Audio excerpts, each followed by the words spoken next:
Hello friends, मैं मनोज माथुर। हमारे class 9th की ज्योग्राफी में हम भारत का भौगोलिक वितरण के बारे में पढ़ रहे हैं। अब हमने दो पार्ट पढ़े हैं, एक तो हिमालय पर्वत और दूसरा उत्तरी मैदान। आज हम इस प्रायद्वीपीय पठार के बारे में विस्तृत रूप से पढ़ेंगे। प्रायद्वीपीय पठार के बारे में मैं आपको बता दूं कि प्रायद्वीपीय पठार एक मेज की आकृति वाला त्रिभुजाकार, एक मेज की आकृति वाला, यह मान सकते हैं कि प्रायद्वीपीय पठार एक मेज की आकृति वाला त्रिभुजाकार स्तर है। जैसे ये त्रिभुजाकार है, मेज की आकृति वाला, जो आग्नेय, क्रिस्टलीय एवं रूपांतरित चट्टानों से मिलकर बना है। ये इसका जो काफी भाग है वो ऊंचा नीचा है, मतलब इस धरातल का काफी भाग ऊंचा नीचा है। और इस पठारी क्षेत्र में चौड़ी और छिछली घाटियां एवं गोलाकार पहाड़ियां स्थित हैं। प्रायद्वीपीय पठार वैसे प्राचीन काल के हिसाब से हम देखते हैं तो प्रायद्वीपीय पठार गोंडवाना भूमि के टूटने एवं खिसकने के कारण बना, और यही कारण है कि यह प्राचीनतम भूभाग का हिस्सा है।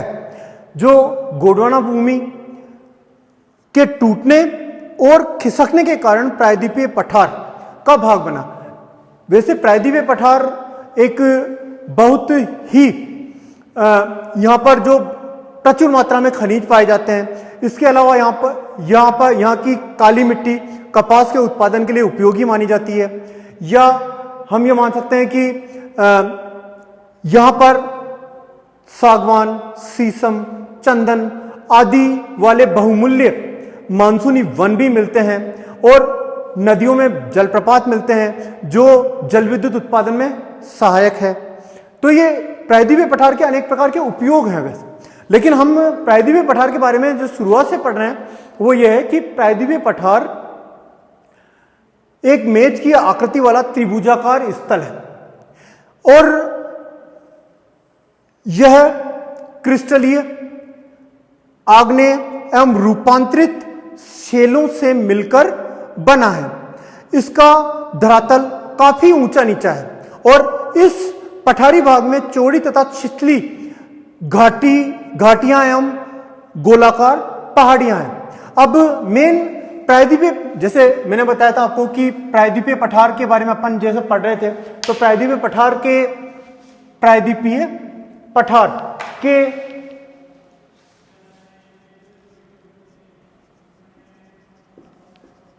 प्रायद्वीपीय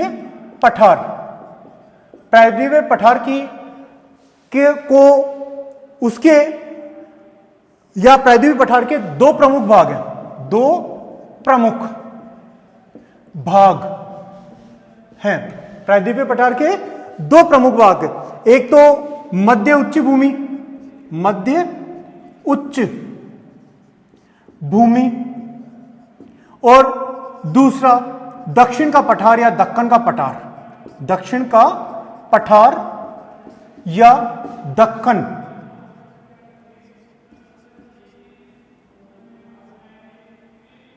का पठार।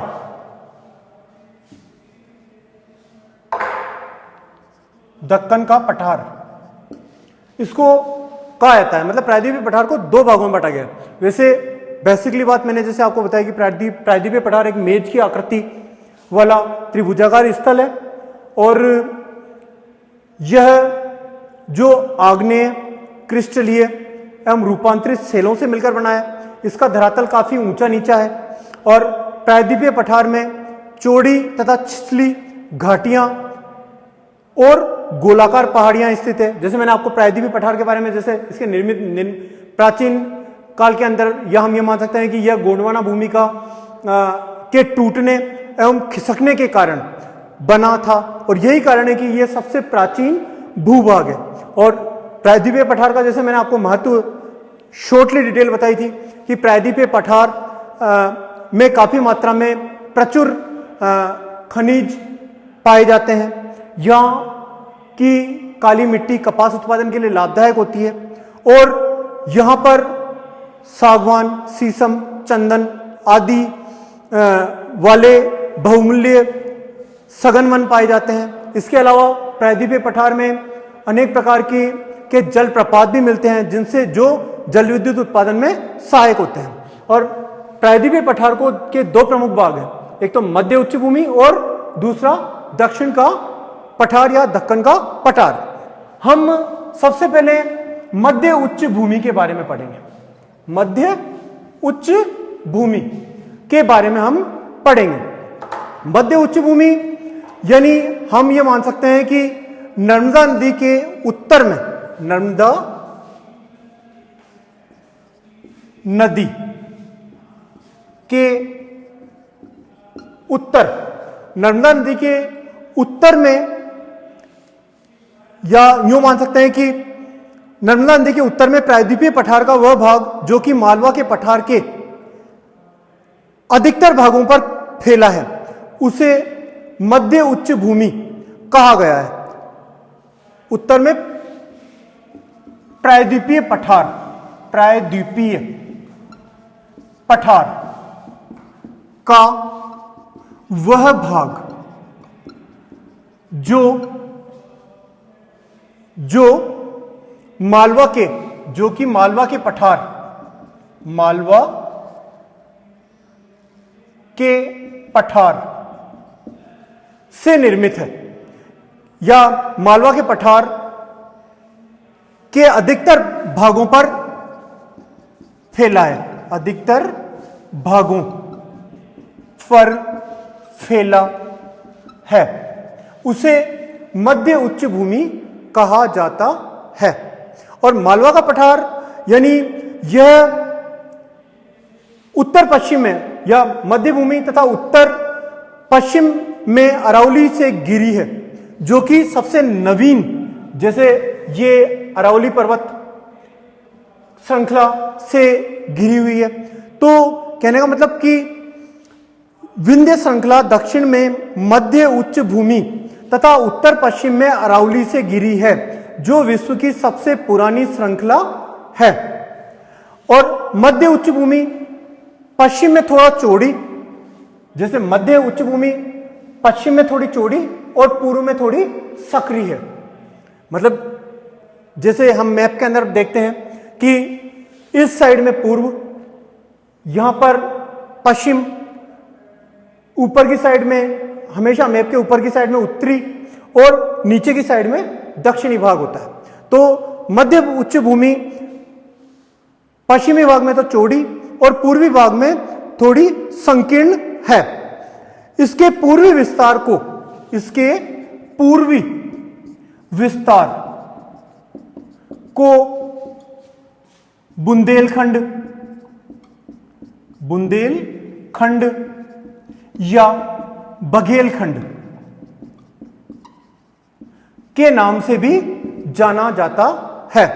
मतलब जो इसके पूर्वी विस्तार को स्थानीय भाषा में बुंदेलखंड तथा बघेलखंड के नाम से भी जाना जाता है। इसके और पूर्व के विस्तार को दामोदर नदी द्वारा अपवाहित छोटा नागपुर पठार दर्शाता है। जो इसके और पूर्व के विस्तार को दामोदर नदी द्वारा अपवाहित छोटा नागपुर पठार दर्शाता है। कहने का मतलब कि मध्य उच्च भूमि क्या है कि नर्मदा नदी के उत्तर में प्रायद्वीपीय पठार का वह भाग जो कि मालवा के पठार के अधिकतर भागों पर फैला है, उसे मध्य उच्च भूमि कहा जाता है। और विंध्य श्रृंखला दक्षिण में मध्य उच्च भूमि तथा उच्च पश्चिम तथा उत्तर पश्चिम में अरावली से घिरी है, जो कि विश्व की सबसे पुरानी श्रृंखला है। और इसके पूर्वी विस्तार को स्थानीय भाषा में बुंदेलखंड या बघेलखंड कहा जाता है। यह हमने पढ़ा मध्य उच्च भूमि। अब हम दक्षिण का, इसका दूसरा प्रायद्वीपीय पठार का जो दूसरा भाग है दक्षिण का पठार, उसके बारे में हम विस्तृत रूप से पढ़ेंगे। दूसरा जो भाग है वो है दक्षिण का पठार, दक्षिण का पठार या दक्कन का पठार, मेन दक्षिण का पठार या दक्कन का पठार। मेन कि दक्कन का पठार क्या है कि यह एक त्रिभुजाकार भूभाग है जो नर्मदा नदी के दक्षिणी भाग में स्थित है। दक्कन का पठार त्रिभुजाकार भूभाग है जो नर्मदा नदी के दक्षिण में स्थित है, जो नर्मदा नदी के दक्षिण में स्थित है। दक्षिण का पठार क्या है? त्रिभुजाकार भूभाग है जो नर्मदा नदी के दक्षिण में स्थित है और उत्तर में इसके चौड़े आधार पर सतपुड़ा की श्रृंखला है। जो उत्तर है, उत्तरी भाग है यहां पर, तो उत्तरी भाग में चौड़ी सतपुड़ा की श्रृंखला है और इसके, जबकि महादेव कैमूर की पहाड़ी मैकाल श्रृंखला इसके पूर्वी विस्तार है। यह तो क्या गया? उत्तरी भाग, या हम मान सकते हैं कि उत्तर में इसके चौड़े आधार पर सतपुड़ा की श्रृंखला है और जबकि महादेव कैमूर की पहाड़ी और मैकाल श्रृंखला इसका पूर्वी विस्तार है। महादेव कैमूर श्रृंखला आदि इसके अलावा मैकाल श्रृंखला इसका पूर्वी विस्तार है। मतलब पूर्वी विस्तार में, पूर्व में तो उत्तरी भाग में तो क्या है? सतपुड़ा की श्रृंखला, और पूर्वी विस्तार में महादेव कैमूर मैकाल श्रृंखला विद्यमान है। अब दक्षिण का पठार पश्चिम में ऊंचा और पूर्व की ओर कम ढाल वाला है। जैसे दक्षिण का पठार है ये, तो दक्षिण का पठार जो है वो पश्चिम में तो क्या है? ऊंचा। मेन क्या है? पश्चिम में तो ऊंचा, पश्चिम में ऊंचा, तथा पूर्व में ढाल वाला, कम ढाल वाला है। और इसके दक्षिण के पठार के पूर्वी एवं पश्चिमी सिरे पर क्रमशः पूर्वी घाट एवं पश्चिमी घाट है। पूर्वी एवं पश्चिमी घाट है। जैसे मैं आपको बता दूं कि दक्षिण के पठार के पूर्वी एवं पश्चिमी सिरे पर क्रमशः पूर्वी एवं पश्चिमी घाट स्थित है। अब हम जो मेन है वो पश्चिमी घाट और पूर्वी घाट, इन दोनों के बारे में विस्तृत रूप से पढ़ेंगे। पूर्वी घाट, जैसे मैं आपको वैसे बता दूं कि पूर्वी घाट जो है वो प्रायद्वीपीय भारत की पूर्वी भुजा का निर्माण करते हैं। पूर्वी घाट, पहली चीज तो मैं आपको बता दूं कि घाट क्या होता है। घाट यानी हम ये मान सकते हैं कि पठार और पहाड़ों के मध्यम ऊंचाई की पर्वत श्रृंखला जो समुद्री क्षेत्र से आने वाली हवाओं के मार्ग में बाधा उत्पन्न कर बारिश में योगदान करती है, वो क्या कहलाती है? वो घाट कहलाते हैं। कहने का मतलब क्या है कि पठार और पहाड़ों के मध्यम ऊंचाई की पर्वत श्रृंखला जो समुद्री क्षेत्र में आने वाली हवाओं के मार्ग में बाधा उत्पन्न कर बारिश में योगदान करती है, वो कहलाती है घाट। जैसे दक्षिण भारत में महाराष्ट्र से लेकर केरल तक, दक्षिण भारत में महाराष्ट्र से लेकर केरल तक, ये केरल, महाराष्ट्र से लेकर केरल तक का घाट, वो क्या कहलाता है? पश्चिमी घाट। क्योंकि जैसे मैंने आपको बताया था कि ईस्ट यानी पूर्व और वेस्ट यानी पश्चिम, तो इस साइड में है वो तो क्या है? पश्चिमी घाट, और इस साइड में है वो क्या है? पूर्वी घाट। मतलब यहां पूर्वी घाट और इधर पश्चिमी घाट। तो पश्चिमी घाट कहां से कहां तक? महाराष्ट्र से लेकर केरल तक, वो तो क्या कहलाते हैं? पश्चिमी घाट। और जो पूर्वी घाट होते हैं वो आंध्र प्रदेश से तमिलनाडु, मतलब आंध्र प्रदेश से लेके तमिलनाडु तक का पार्ट वो क्या कहलाते हैं? पूर्वी घाट कहलाते हैं। अब हम पूर्वी घाट एवं पश्चिमी घाट के बारे में डिटेल पूर्वक पढ़ेंगे। घाट के बारे में कि पठार और पहाड़ों के मध्यम ऊंचाई की पर्वत श्रृंखला जो समुद्री क्षेत्र से आने वाली हवाओं के मार्ग में बाधा उत्पन्न कर बारिश में योगदान करती है, उसे कहते हैं घाट। और महाराष्ट्र से लेकर केरल तक ये तो क्या कहलाता है? पश्चिमी घाट। और आंध्र प्रदेश से लेकर तमिलनाडु तक ये क्या कहलाता है? पूर्वी घाट। तो आज हम आगे पूर्वी घाट एवं पश्चिमी घाट के बारे में पढ़ेंगे। ये क्या चल रहा है अपने?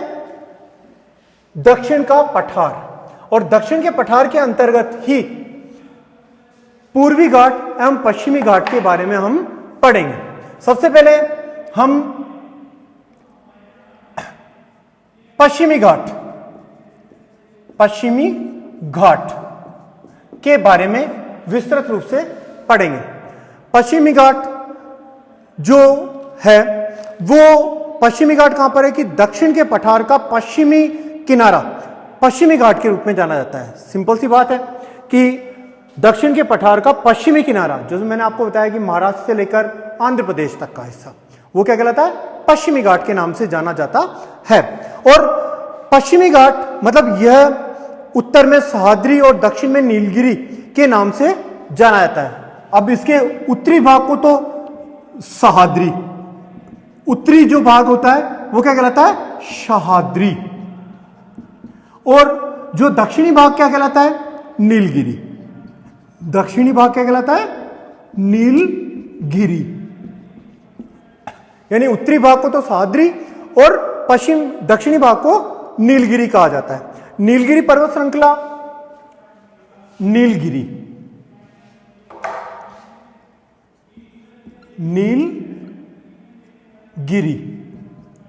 की उत्तरी भाग सह्याद्री और दक्षिणी नीलगिरी के नाम से जाना जाता है।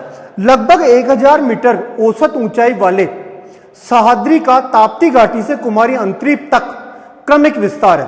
और इस जो पश्चिमी घाट में जो अधिकांश घाट हैं वो अलग अलग नाम से पुकारते हैं उन घाटों को, जैसे भोर घाट,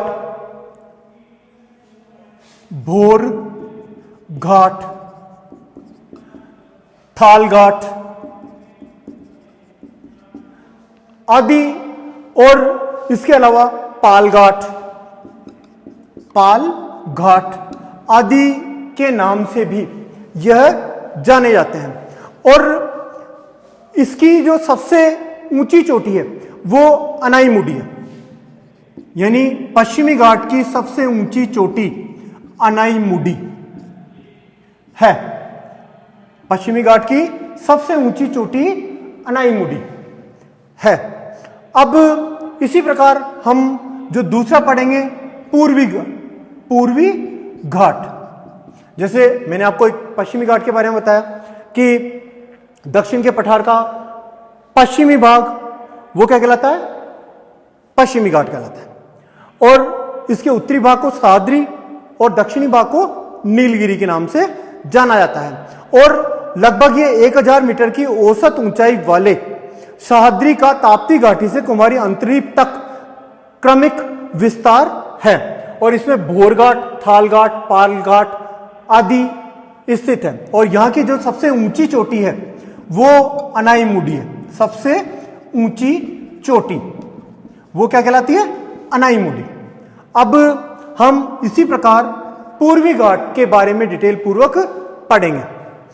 पूर्वी घाट यानी यह घाट पश्चिमी घाट की अपेक्षा ये जो घाट है ये क्या कहलाता है? पूर्वी घाट। और पूर्वी घाट यानी यह घाट पश्चिमी घाट की अपेक्षा कम ऊंची, तट से काफी दूर स्थित एवं अक्रमिक है।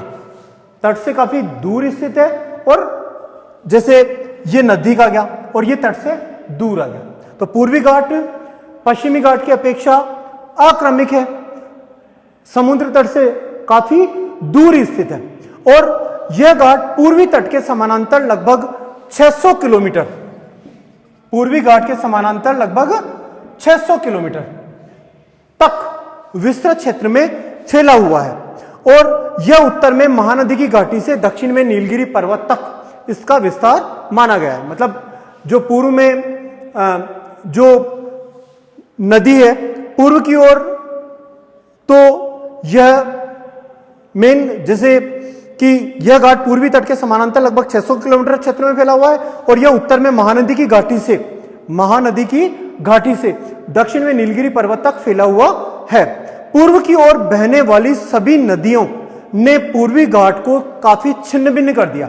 मतलब पूर्व की ओर जितनी भी नदियां बहती है उन, मतलब जो बंगाल की खाड़ी में जाकर गिरती है, कुछ नदियां जो बंगाल की घाटी में जाकर, बंगाल की खाड़ी आदि में जाकर गिरती है, तो पूर्वी नदी की सभी नदियों ने इसके किनारे को काफी छिन्न भिन्न कर दिया है। और पूर्वी घाट का सबसे ऊंचा शिखर है वो महेंद्रगिरी है, महेंद्रगिरी है। हम मेन विशेष रूप से ध्यान रखना, पश्चिमी घाट यानी प्रायद्वीपीय पठार के पश्चिम का भाग पश्चिमी घाट, इसे उत्तर में सह्याद्री और दक्षिण में नीलगिरी के नाम से जाना जाता है।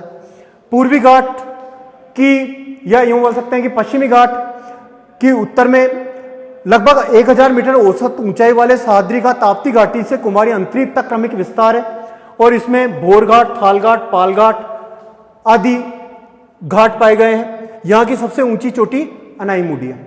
इसके अलावा पूर्वी घाट, यानी जैसे मैंने आपको बताया कि यह घाट पश्चिमी घाट की अपेक्षा कम ऊंचा है। जैसे यहां पर तो 1000 मीटर की ऊंचाई, पश्चिमी घाट में तो लगभग कितनी 1000 मीटर की औसत ऊंचाई वाले क्षेत्र में, जबकि पूर्वी घाट क्या है, पश्चिमी घाट की अपेक्षा कम ऊंचा, अक्रमिक और काफी समुद्र के किनारे से काफी दूर स्थित है। और यह घाट पूर्वी तट के समानांतर लगभग 600 किलोमीटर लंबाई में फैला हुआ है।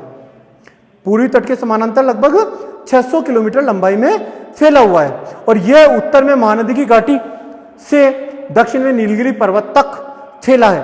और पूर्वी घाट की सबसे जो ऊंचा पर्वत है वो कौन सा है, महेंद्रगिरी पर्वत, पूर्वी घाट का सबसे ऊंचा पर्वत माना गया। अब हम जैसे एक पूर्वी घाट और पश्चिमी घाट में अंतर, हम ये चीज पढ़ लेते हैं इसके अंदर कि पूर्वी घाट एवं पश्चिम, प्रायद्वीपीय पठार के पूर्वी घाट एवं पश्चिमी घाट में अंतर क्या क्या है। जैसे मैंने यहां पर पूर्वी घाट और यहां पर हम पश्चिमी घाट ये लिख दिया। पहली चीज, जैसे पूर्वी घाट प्रायद्वीपीय भारत की पूर्वी भुजा का निर्माण करता है, प्रायद्वीपीय भारत की पूर्वी भुजा का निर्माण करता है। और पश्चिमी घाट क्या करता है, प्रायद्वीपीय भारत की पश्चिमी भुजा का निर्माण करता है, पश्चिमी भुजा का निर्माण करता है। जैसे ये इस तरह से, तो पूर्वी घाट प्रायद्वीपीय भारत की पूर्वी भुजा का निर्माण करता है और पश्चिमी घाट प्रायद्वीपीय भारत की पश्चिमी भुजा का निर्माण करता है। पूर्वी घाट कोरोमंडल तट के समानांतर है। जैसे ये कोरोमंडल तट है, यहां पर ये क्या है, कोरोमंडल तट, ये जो हिस्सा कहलाता है वो क्या कहलाता है, कोरोमंडल तट। कोरोमंडल तट के समानांतर है, मतलब पूर्वी घाट कोरोमंडल तट के समानांतर स्थित है। जबकि पश्चिमी घाट क्या है, मालाबार तट के समानांतर है, मालाबार तट के समानांतर स्थित है। इसी प्रकार जैसे पूर्वी घाट यानी कि बंगाल की खाड़ी, जैसे मैंने आपको बताया था कि भारत के पूर्व में बंगाल की खाड़ी, पश्चिम में अरब सागर स्थित है, तो ये बंगाल की खाड़ी के समानांतर है, या यूं मान सकते हैं कि बंगाल की खाड़ी के समानांतर है। और पश्चिमी घाट अरब सागर के समानांतर है, अरब सागर के समानांतर समानांतर है। एक बात तो ये, एक जो इसकी सबसे इंपॉर्टेंट बात जो मैंने आपको बताई थी कि पूर्वी घाट क्या है, सतत नहीं है। पूर्वी घाट सतत नहीं है। क्योंकि वो सतत क्यों नहीं है? क्योंकि बंगाल की खाड़ी में गिरने वाली नदियों ने इसके तट को अत्यधिक छिन्न भिन्न कर दिया है। मेन क्या है कि पूर्वी घाट सतत नहीं है। क्यों? क्योंकि बंगाल की खाड़ी के में जो गिरने वाली जो नदियां हैं, बंगाल की खाड़ी में जो बंगाल की खाड़ी में गिरने वाली नदियां तो पूर्वी घाट से ही गिरती है। तो पूर्वी घाट सतत नहीं है क्योंकि बंगाल की खाड़ी में गिरने वाली नदियों ने इसके तट को छिन्न भिन्न कर दिया है। और यह जो है पश्चिमी घाट इसकी तुलना में क्या है, सतत है। और यह केवल दर्रों द्वारा ही पार किया जा सकता है। यह केवल दर्रों के द्वारा ही पार किया जा सकता है। जैसे इसके अतिरिक्त, जैसे मैंने आपको एक चीज बताई थी, पांचवी बात, कि पूर्वी घाट की सबसे ऊंची चोटी क्या है, महेंद्रगिरी। महेंद्रगिरी पूर्वी घाट की सबसे ऊंची चोटी महेंद्रगिरी है। और जबकि पश्चिमी घाट की सबसे ऊंची चोटी अनाईमुडी है। यह क्या है, अंतर आ गया। पूर्वी घाट यानी पूर्वी भुजा का निर्माण करती है, पश्चिमी घाट यानी प्रायद्वीपीय पठार की पश्चिमी भुजा का निर्माण करती है। पूर्वी घाट कोरोमंडल तट के समानांतर है, पश्चिमी घाट यानी मालाबार तट के समानांतर है। तीसरा, पूर्वी घाट यानी बंगाल की खाड़ी के समानांतर है और पश्चिमी घाट अरब सागर के समानांतर है। पूर्वी घाट सतत नहीं है क्योंकि बंगाल की खाड़ी में गिरने वाली नदियों ने इसके तट को अत्यधिक छिन्न भिन्न कर दिया है। और पश्चिमी घाट यह एक सतत है, इसे केवल दर्रों के द्वारा ही पार किया जा सकता है। और पूर्वी घाट की सबसे ऊंची चोटी महेंद्रगिरी और पश्चिमी घाट की सबसे ऊंची चोटी अनाईमुडी है। यह हमने क्या पढ़ा, प्रायद्वीपीय पठार। एक इसी में हम एक छोटा टॉपिक जोड़ लेते हैं, भारतीय मरुस्थल, जो कि हम हिमालय पर्वत पढ़ चुके हैं, उत्तर का मैदान, प्रायद्वीपीय पठार। अब हम पढ़ेंगे, छोटा सा पार्ट है भारतीय मरुस्थल। मरुस्थल के बारे में, भारतीय मरुस्थल के बारे में हम पढ़ेंगे। भारतीय मरुस्थल यानी हमने पढ़ा था कि भारतीय मरुस्थल कहां पर है। ये भारतीय मरुस्थल, भारतीय मरुस्थल, पहली बात कि ऐसा माना जाता है कि भूगर्भीय, ऐसा माना जाता है कि भूगर्भीय इतिहास में यह क्षेत्र पहले हरी भरी वनस्पति वाला क्षेत्र था, परंतु विभिन्न प्रकार के धरातलीय संचलनों तथा जलवायु परिवर्तन के फलस्वरूप यहां वर्तमान में शुष्क मरुस्थलीय दशाएं पाई जाती है। और यह क्षेत्र पहले उपजाऊ भी माना गया था। यह भारतीय मरुस्थल काफी उपजाऊ माना गया था। प्राचीन काल में यहां पर सरस्वती नदी बहती थी, क्योंकि भूगर्भीय शास्त्रों ने सरस्वती नदी के अवशेषों का यहां पर पता लगाया है। अब जो भारतीय मरुस्थल है उसके बारे में हम छोटी डिटेल पढ़ेंगे कि पहली बात कि अरावली पर्वत के पश्चिमी किनारों पर थार का मरुस्थल स्थित है, यानी भारतीय मरुस्थल या थार का मरुस्थल स्थित है। और यह ढालू के टिब्बों में, यह ढालू के टिब्बों से ढका एक तरंगित मैदान है। तरंगित मैदान है, मतलब ये किससे, बालू के टीलों, बालू के टीलों से ढका तरंगित मैदान है। और यह शुष्क, गर्म व रेतीला मरुस्थल है। शुष्क भी है, गर्म भी है और रेतीला मरुस्थल भी है। और इस क्षेत्र में प्रतिवर्ष 150 मिलीमीटर से कम वर्षा होती है।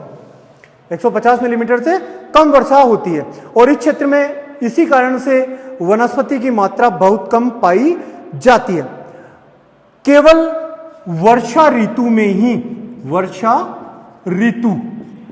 ही यहां पर नदियां बहती है। वर्षा ऋतु में ही यहां पर नदियां बहती है।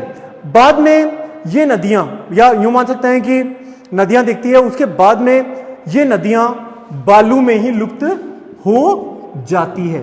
बालू में ही लुप्त हो जाती है कि ये नदियां क्या होती है, बालू में ही लुप्त हो जाती है।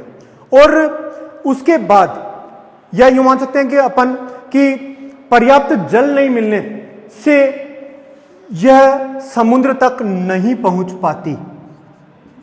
स्वाभाविक है कि पर्याप्त जल अगर किसी नदी को नहीं मिलेगा तो समुद्र तक नहीं पहुंच पाएगी और बीच में ही लुप्त हो जाएगी। एक लूणी